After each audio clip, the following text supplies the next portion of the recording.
The question that changes everything. Close your eyes for a moment and imagine the end of the world. Not a slow, quiet fading, but a violent, total unraveling. The sky goes dark. The oceans rise up and swallow the land. The mountains shake themselves apart. And even the gods, the immortal, powerful beings who rule over creation, draw their weapons for the very last time, knowing they will not survive. This is not a modern fantasy. This is not science fiction. This is Ragnarok, the apocalypse of the Norse people, spoken aloud around firelit halls for centuries before anyone ever wrote it down. But here is the question that makes this story truly remarkable. What if the Vikings weren't simply imagining the end of the world? What if they were remembering it? What Ragnarok actually means. Word Ragnarok comes from Old Norse. It is most often translated as the fate of the gods, though some scholars prefer the twilight of the gods, a phrase made famous by composer Richard Wagner. Both translations point to the same sobering truth. This is not merely the end of humanity. It is the end of the divine order itself. Our primary sources for the Ragnarok narrative are two Icelandic texts, compiled in the 13th century, the Poetic Edda, a collection of ancient verse, and the Prose Edda, written by the scholar Snorri Sturluson around 1220 AD. Though these were written down long after the Viking Age, they preserve oral traditions that stretch back centuries, perhaps more than 1,000 years. These are not stories invented by one person at one time. They are the accumulated memory of a civilization shaped by real landscapes, real seasons, and real catastrophes. Fimbulwinter, the winter before the Indakerding to the Norse sources. Ragnarok does not begin with war. It does not begin with fire. It begins with cold. Fimbulwinter, meaning the Great Winter, is the opening act of the apocalypse. For 3 full years, winter grips the world without any summer in between. Snow falls from all directions. Winds bite without mercy. The sun rises but offers no warmth. Crops fail. Animals perish. And as food runs out, human civilization begins to collapse from within. Brother turns against brother. Families abandon one another. And the social bonds that held communities together dissolve into violence and desperation. This specific image of a sun that no longer warms the earth has fascinated historians and climate scientists for generations. Because in 536 AD, something real happened. Ancient writers across 3 continents, in Europe, the Middle East, and Asia, recorded a mysterious dimming of the sky. The Byzantine historian Procopius wrote that the sun shone like the moon for 18 months, giving no real light or heat. Irish chronicles recorded the failure of bread. Chinese records described a dust-filled sky and summer snowfall. Modern science has confirmed the reality of this event. Analysis of tree rings from ancient wood reveals that 536 AD marks one of the sharpest drops in global temperatures in the last 2,000 years. Ice cores from Greenland and Antarctica show traces of volcanic ash in layers corresponding to that exact period. The leading hypothesis is a catastrophic volcanic eruption, possibly in Iceland itself, that blasted enough particles into the upper atmosphere to block sunlight across much of the northern hemisphere.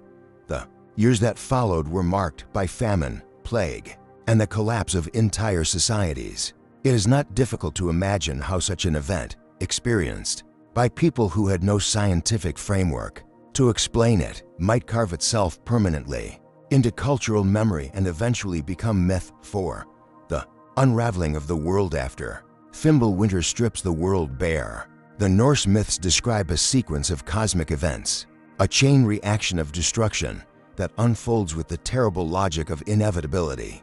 The great wolf Fenrir, son of Loki, breaks free from the magical chains that have bound him since the gods first recognized his danger.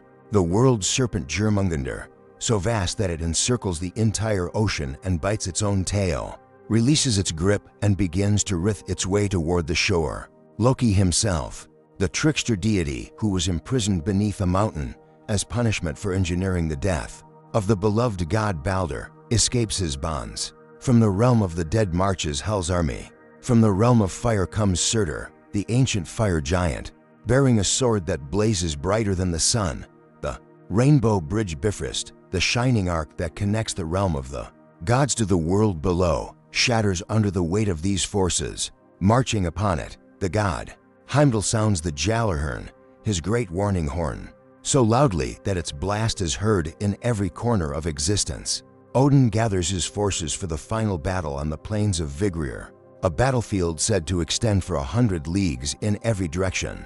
The final battle, where gods go to do what makes Ragnarok so psychologically powerful, so different from most apocalyptic traditions, is what happens next. The gods do not win. Odin, the wisest being in Norse cosmology, a god who sacrificed his own eye for knowledge and who has foreseen this very moment, charges Fenrir and is swallowed whole. Thor, the thunder god and most fearsome warrior in all the 9 worlds, kills Jormungandr, but is so saturated by its venom that he takes exactly 9 steps before collapsing dead. Tyr, the god of justice, kills the hound Garm and is killed by him in turn. Freyr, who gave away his magical sword long ago as a gift, faces Surtur unarmed and is cut down. Almost every major deity of the Norse pantheon falls. Then Surtur raises his blazing sword and sets fire to everything that remains. The earth sinks into the sea. The sky splits open. The stars fall. Everything ends. Why this mythology is unlike any other. Understand why Ragnarok stands apart. Consider how unusual this narrative truly is. Most religious traditions preserve the idea that the divine is eternal and ultimately triumphant. In Christian eschatology, God wins. In Zoroastrian tradition, the forces of light prevail. Even in traditions with cyclical cosmologies, the divine order is restored and confirmed in its power. In Norse mythology, the gods are mortal, and they know it. Odin has consulted seers, sacrificed himself on the world tree Yggdrasil for 9 days to gain wisdom, and traveled across all 9 realms gathering knowledge. And every scrap of that knowledge has led to the same conclusion: he will die. They will all die. They fight anyway. This is not a story of hope for victory. It is a story about the dignity of fighting without hope of victory. For the Vikings, courage was not the absence of fear or the expectation of triumph. Courage was the choice to stand firm when you already know the ending. From the ashes, the world reborn. But Ragnarok does not end in permanent darkness. This is the detail that transforms the myth from pure tragedy into something far more profound. After the fires burn out and the seas settle, the earth rises again. Green fields emerge from the water. Crops grow without having been planted. A new sun crosses the sky, the daughter of the old sun, continuing the cycle. The gods Baldur and Hymir, who died before Ragnarok, are released from the realm of the dead and return. And from a hidden grove emerge to human survivors, Leif, meaning life, and Lifthrasir, meaning life's yearning. They have sheltered through the entire catastrophe. Nourished by morning dew alone, they will repopulate the new world. Ragnarok, then, is not an ending. It is a transformation. The old world had to burn so a better one could grow. Destruction is not the opposite of creation. It is the price of it. VII. A collective memory of catastrophisters generally believe that Ragnarok was shaped by several overlapping forces. The brutal Scandinavian climate made existential cold a lived reality. Centuries of tribal warfare gave the Norse people direct experience of how quickly civilization can unravel. And the 536 AD volcanic catastrophe, the famine, the plague, the societal collapse that followed,